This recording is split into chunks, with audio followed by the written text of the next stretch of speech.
Shalom, selamat pagi Bapak Ibu Saudara yang dikasihi Tuhan Yesus. Salam sejahtera buat kita semua dimanapun berada. Saya mengajak Bapak Ibu Saudara semua pagi ini kita kembali bersaat teduh dan berdoa dalam renungan penuntun kehidupan setiap hari. Kiranya damai sejahtera Allah dan tuntunan Roh Kudus menyertai kita sepanjang hari ini. Tema renungan pagi ini, tidak ada perbedaan derajat.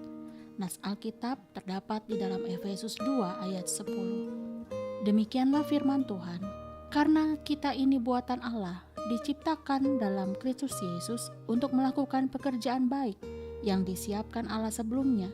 Ia mau supaya kita hidup di dalamnya. Saudaraku yang dikasihi Tuhan Yesus, tentu kita sudah mendengar baru-baru ini di media televisi dan media sosial mengenai berita tentang masuknya Taliban ke negara Afghanistan untuk menduduki dan mengambil alih pemerintahan di sana. Dari sekian banyak berita dan informasi yang beredar, ada hal-hal yang sangat menyedihkan dan memprihatinkan, yaitu tentang pemahaman Taliban yang kaku terhadap kaum wanita. Sehingga muncul suatu pandangan untuk membatasi peranan wanita di ruang publik, termasuk dalam memperoleh pendidikan dan mencari pekerjaan. Jika kita melihat ke dalam Alkitab, kita percaya bahwa Tuhan tidak pernah bermaksud seperti ini ketika Ia menciptakan laki-laki dan perempuan. Keduanya diciptakan Allah menurut rupa dan gambarnya. Malah keduanya diberikan tugas yang sama dengan peranannya masing-masing untuk memenuhi bumi dan mengelolanya.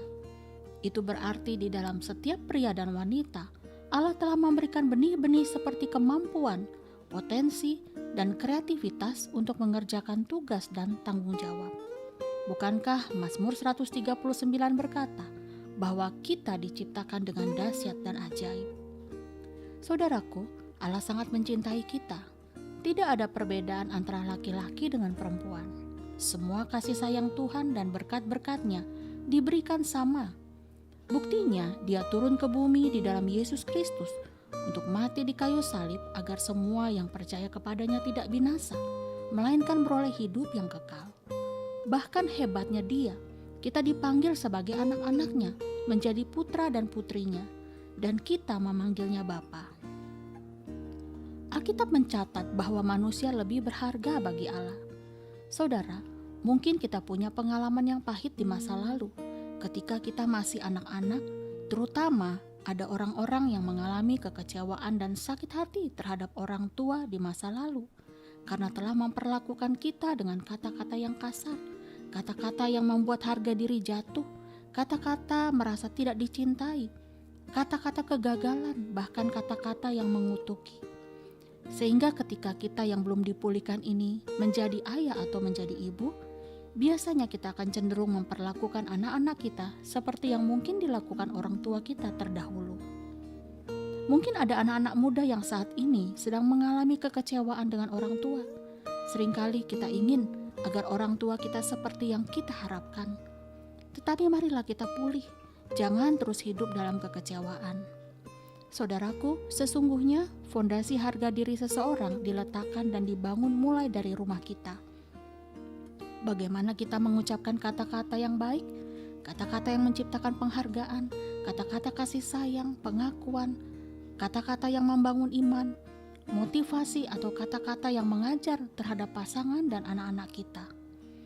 Kata-kata yang kita dengar di rumah kita dapat membangun atau meruntuhkan nilai kita sebagai pribadi.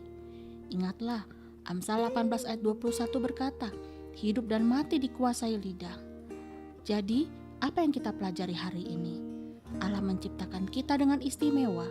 Allah juga mengucapkan kata-kata yang memberkati, kata-kata kehidupan bagi setiap kita.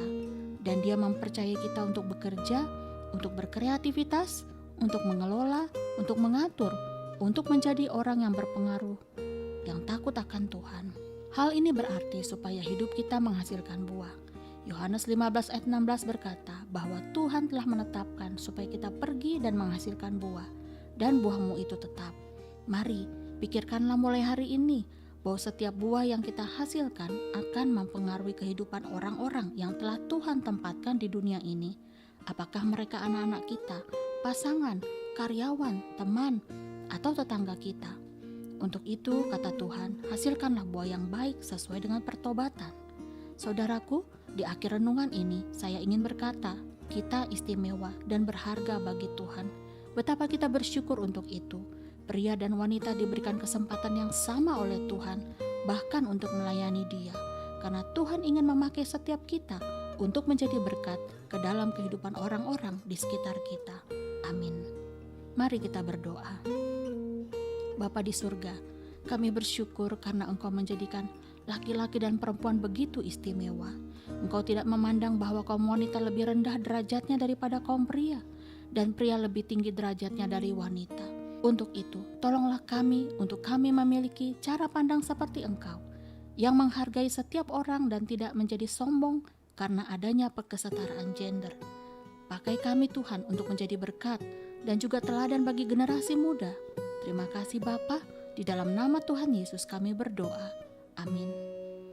Kiranya berkat yang sempurna dari Allah Bapa, kasih karunia dari Tuhan Yesus Kristus, dan persekutuan yang indah dengan Roh Kudus menyertai kita dari sekarang ini dan sampai selama-lamanya.